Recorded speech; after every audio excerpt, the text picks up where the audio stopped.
is the Band of Safety Pin, and welcome to Let's Play the Stanley Parable. This is a game about choices and their influences. It was actually originally created, I believe, in Gary's mod. I might be incorrect. And it recently got released, I want to say a couple years ago, onto its own separate thing. So, this game is really an open world game about choosing things. And for the record, I will be cutting out loading screens. So, for the rest of this, here we go! Goodbye, loading screen! And here we are. This is the story of a man named Stanley. Stanley worked for a company in a big building where he was employee number 427. Employee number 427's job was simple. He sat at his desk in room 427 and he pushed buttons on a keyboard. Orders came to him through a monitor on his desk, telling him what buttons to push, how long to push them, and in what order. This is what employee 427 did every day of every month of every year. And although others might have considered it soul-rending, Stanley relished every moment that the orders came in, as though he had been made exactly for this job. And Stanley was happy. That seems like a really boring job. And then one day, something very peculiar happened. Something that would forever change Stanley. Something he would never quite forget. He had been at his desk for nearly an hour when he realized that not one single order had arrived on the monitor for him to follow. No one had showed up to give him instructions, call a meeting, or even say hi. Never in all his years at the company had this happened. This complete isolation. Something was very clearly wrong. Shocked, frozen solid, Stanley found himself unable to move for the longest time. But as he came to his wits and regained his senses, he got up from his desk and stepped out of his office. Okay. Well... All of his co-workers were gone. What could it mean? Stanley decided to go to the meeting room. Perhaps he had simply missed a memo. Yeah, in a No second. matter how hard Stanley looked, he couldn't find a trace of his co-workers. I'm gonna keep looking, because I don't believe you! Mr. Narrator Dude, you don't own me! You're not my real dad! Well... Stanley went around touching every little thing in the office, but it didn't make a single difference. Oh, please. Are you really just doing this for the achievement? Click a door 5 times. Is that all that you think an achievement is worth? No. I can't just give these merits away for such little effort. A measly 5 clicks. Now suppose you were to click the door 20 times. I would say that's the kind of effort that warrants recognition. Okay. You keep clicking on it. I have to say, I'm still not feeling the satisfaction of witnessing true effort for a noble cause. Perhaps 50 clicks will do it. Yes, almost certainly 50 clicks. Alright. I guess so. Gonna keep clicking on this door. Because why not? No, I'm still not feeling it. I want this achievement to have meant something. It has to be a true reward for valiant effort. I want to see some hustle, Stanley. I want to see commitment, a willingness to go all the way, no matter what the cost. Why don't you go put 20 clicks into door number 417? Okay, let's go find door number 417. Why not? Seems like it works. I mean, what other possible route could I take? I mean, narrator said so, let's keep finding door 417. Here we go. Clicking it. Oh, great. Now, Sweet. Go click a few times on door 437. 437, gotcha. Go back this way. Narrator dude, this is what I was created to do, is follow orders. Yes! Excellent. I think we're getting somewhere. Now, door Yes! 415. Let's give it 10 clicks or so. 415, gotcha. Yay! I'm going to get an achievement, guys! I'm gonna get an achievement! Yay! Now, back to door number 437. Yes! Yes!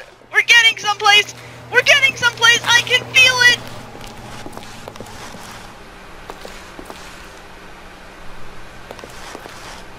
lost it for a see. second. How about you click on, well, I don't know, the copy machine? The copy machine, yes! All right, back to room 417. I'm really feeling it now. I think we're getting somewhere. Yes! I believe you! Totally believe you! You're not an unreliable narrator at all! You couldn't possibly be unreliable! Okay, now go climb on employee 419's desk. 419? Okay, climb on the desk? How do I get on the desk? Yes! Yes! Yes! Yes! Come on! Ah!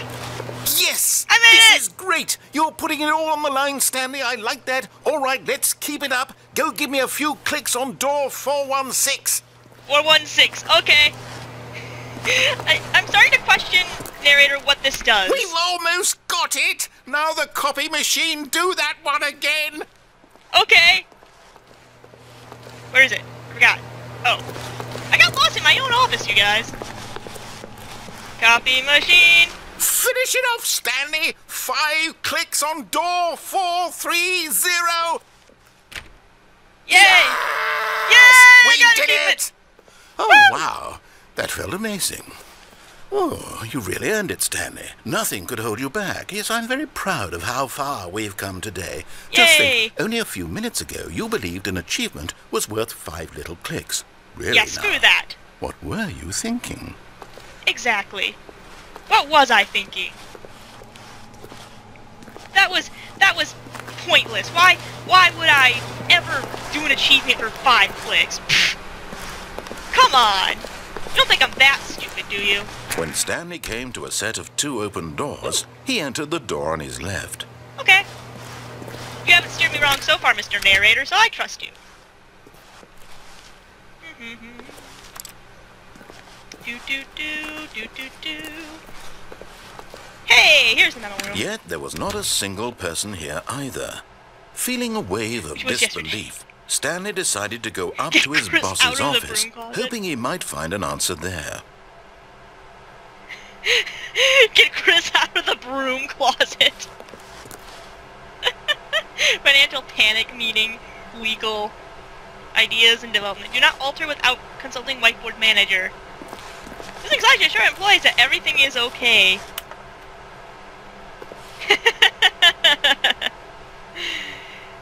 Work harder, hard worker. The death sport portion in the death sport. Wow. Let's sign on this slide. Wow. Interesting. I love the little detail attention that everything is going through in this game. It's very, very, very interesting. So. Coming to a staircase, Stanley walked upstairs to his boss's office. Alrighty, narrator dude, you haven't steered me wrong so far, so I'm gonna trust you. Let's see where you take me. Executive bathroom. I wanna get in. Come on. Fine. Okay, don't let me in. See if I give a shit. See if I care. What is this? Oh no, I'm locked in my boss's office! What is this? Okay, whatever. Well, we're in our boss's office now. Stepping into his manager's office, Stanley was once again stunned to discover not an indication of any human life. It's a nice office, Shocked, though. unraveled, Stanley wondered in disbelief who orchestrated this. What dark secret was being held from him? Slenderman What he did could it! not have known was that the keypad behind the boss's desk guarded the terrible truth that his boss had been keeping from him. And so the boss had assigned it an extra secret PIN number, 2845. But of course, Stanley couldn't possibly have known this. So 2845. I'm magic! Incredibly, by simply pushing random buttons on the keypad, Stanley happened to input the correct code by sheer luck. Amazing. He stepped into the newly opened passageway. Wow. New stuff! I love new stuff! What's in this new stuff? It's dark. Over there. Let's not go that way. Dark things are bad. Yeah. Down we go. Woo! And it's loading. Descending deeper into the building, Stanley realized he felt a bit peculiar. It was a stirring of emotion in his chest, as though he felt more free to think for himself, to question the nature of his job. Why did he feel this now, when for years it had never occurred to him? This question would not go unanswered for long. Yeah, I'm not exactly saying a whole ton, because I want the story to kind of speak for itself a little bit. But since this is a game about making choices... Stanley walked straight ahead through the large door that read Mind Control Facility.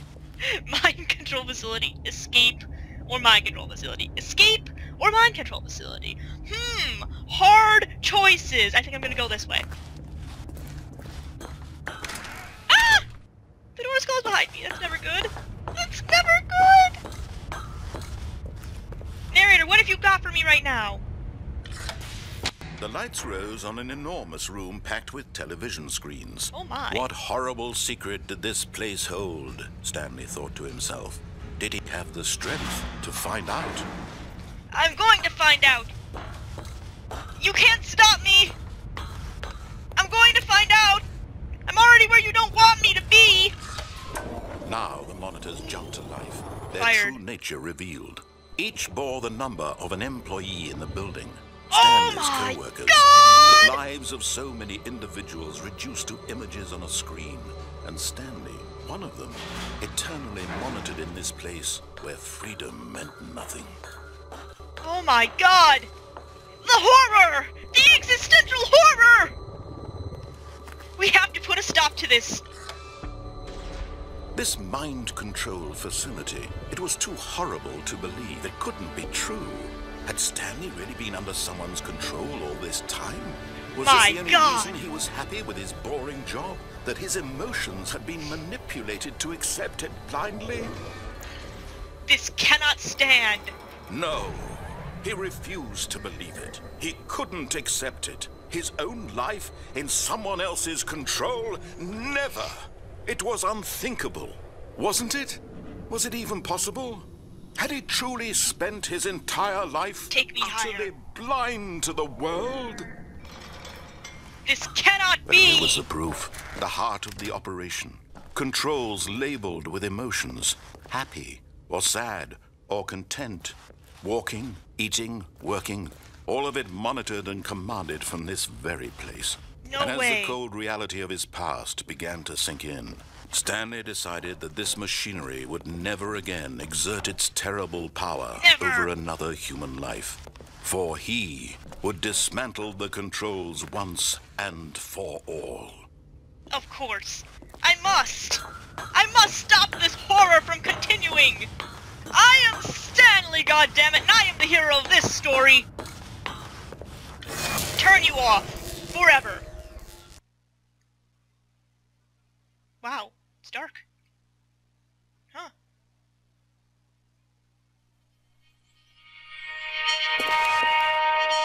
Where am I? It's dark.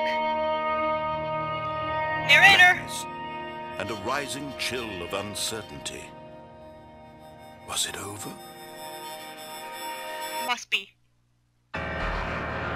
Yes. He had won. My God. He had defeated the machine. Unshackled himself from someone else's command. Freedom was mere moments away. And yet, even as the immense door slowly opened, Stanley reflected on how many puzzles still lay unsolved. Where had his co-workers gone? How had he been freed from the machine's grasp? What other mysteries did this strange building hold? But as sunlight streamed into the chamber, he realized none of this mattered to him. For it was not knowledge or even power that he had been seeking, but happiness. Perhaps his goal had not been to understand, but to let go. Perhaps. No longer would anyone tell him where to go, what to do, or how to feel. Whatever life he lives, it will be his. And that was all he needed to know. It was perhaps the only thing worth knowing. Stanley stepped through the open door. And Stanley felt the cool breeze upon his skin, the feeling of liberation. the immense possibility of the new path before him. This was exactly the way, right now, that things were meant to happen. And Stanley was happy. Wow, what a good ending! That's such a nice ending. Hey, I beat the game! Okay, well that's it, everybody. Goodbye. No, just kidding. That's not the end, obviously. There's probably more to it. I mean, let's explore some. Let's see where this takes us. I want to see. Oh, here we are again. It's blue now! All of his co-workers were gone. It's blue now! Stanley decided to go to the meeting room. Perhaps he had simply missed a memo. It's different. Everything is different. When Stanley came to a set of two open doors, he entered the door on his left. Sure, why not? You know what? I don't very much like you controlling me, Mr. Narrator. I mean, that last ending gave me a few questions. Maybe, yet there was not a single person here either. Feeling a wave of disbelief, Stanley decided to go up to his boss's office, hoping he might find a... Stanley stepped into the broom closet, but there was nothing here, so he turned around and got back on track. Nah. Let's stay in the broom closet. Stay in the broom closet. There was nothing here. No choice to make, no path to follow, just an empty broom closet. No reason to still be here. Yeah, screw you. I'm gonna stay in the broom closet. You don't tell me what to do. You don't control me! It was baffling that Stanley was still just sitting in the broom closet. He wasn't even doing anything. At least if there was something to interact with, he'd be justified in some way. As it is, he's literally just standing there doing sweet FA. I think the narrator's getting annoyed with me, you guys. Are you really still in the broom closet? Yes. Standing around doing nothing? Yes. Why? Please offer me some explanation here. I'm genuinely confused. Because I feel like it. That's why. That's why I'm in the broom closet. You can't make me. I'm not gonna do it. You realize there's no choice or anything in here, right? Yeah, if I I'd don't care. said Stanley walked past the broom closet, at least you would have had a reason for exploring it to find out. But it didn't even occur to me because literally this closet is of absolutely no significance to the story whatsoever. I never would have thought to mention it. Why even is it in the story if there's no significance? There must be something. Oh, Maybe to you this is somehow its own branching path. Maybe when you go talk about this with your friends you'll say, "Oh, did you get the broom closet ending? The broom closet ending was my favourite." I hope your friends find this concerning. They should find it concerning. All I'm doing is sitting in the broom closet. Stanley was fat and ugly and really, really stupid. Hey, he probably now! only got the job because of a family connection. That's how stupid he is. That or with drug money. Also, Stanley is addicted to drugs and hookers. That's really, really not even fair, dude. Well, I've come to a very definite conclusion about what's going on right now. You're dead. You got to this broom closet, explored it a bit, and were just about to leave because there's nothing here, when a physical malady of some sort shut down your central nervous system and you collapsed on the keyboard. Well, in a situation like this, the responsible thing is to alert someone nearby so as to ensure that your body is taken care of before it begins to decompose. Hello? Anyone who happens to be nearby? The person at this computer is dead. He or she has fallen prey to any number of your countless human physiological vulnerabilities. It's indicative of the long-term sustainability of your species. Please remove their corpse from the area and instruct another human to take their place at the computer, making sure they understand basic first-person video game mechanics and filling them in on the history of narrative tropes in video gaming, so that the irony and insightful commentary of this game is not lost on them. All right, when you've done that, just step out into the hallway. Alrighty. Ah, second player. It's good to have you on board. I guarantee you can't do any worse than the person who came before you. Coming to a staircase, Stanley walked upstairs to his boss's office. Nah, I don't feel like it.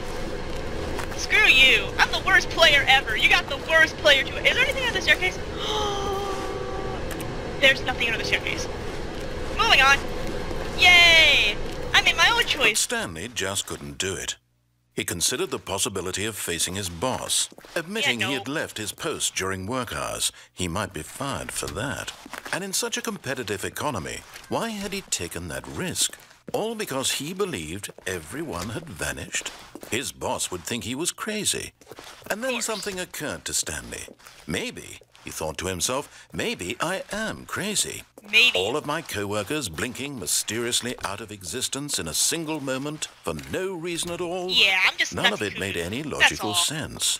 And as Stanley pondered this, he began to make other strange observations. Wait a For minute. example, why couldn't he see his feet when he looked down? Why did doors close automatically behind him wherever he went? And for that matter, these rooms were starting to look pretty familiar. Were they simply repeating? Narrator, you're starting No, to scare Stanley me. said to himself, this is all too strange. This can't be real. And at last, he came to the conclusion that had been on the tip of his tongue. He just hadn't found the words for it. I'm dreaming, he yelled. This is all a dream. Of course. Oh, what a relief Stanley Had to have felt been. to have The whole finally found time. an answer, an explanation. His co-workers weren't actually gone. He wasn't going to lose his job. He wasn't crazy after all. Just And he me. thought to himself, I suppose I'll wake up soon. I'll have to go back to my boring real-life job pushing Yeah. buttons. I may as well enjoy this while I'm still lucid. Yeah. So, he imagined himself flying and began to gently float above the ground. I'm flying! Then he imagined himself soaring through space on a magical starfield. Yes. And it too appeared. It was so much fun. And Oh, Stanley legit. marveled that he had still not woken up. How was he remaining so lucid? And then perhaps the strangest question of them all entered Stanley's head. One he was amazed he hadn't asked himself sooner. Why is there a voice in my head dictating everything that I'm doing and thinking? Now the voice was describing itself You're being scaring considered by me. Stanley, who found it particularly strange. I'm dreaming about a voice describing me, thinking about how it's describing my thoughts, he thought. And while he thought it all very odd, This is really and wondered weird. if this voice spoke to all people in their dreams, the truth was that, of course, this was not a dream. How could it be? Was Stanley simply deceiving himself? Believing that if he's asleep, he doesn't have to take responsibility Please, for himself? please don't, Stanley narrator. is as awake right now as he's ever been in his life.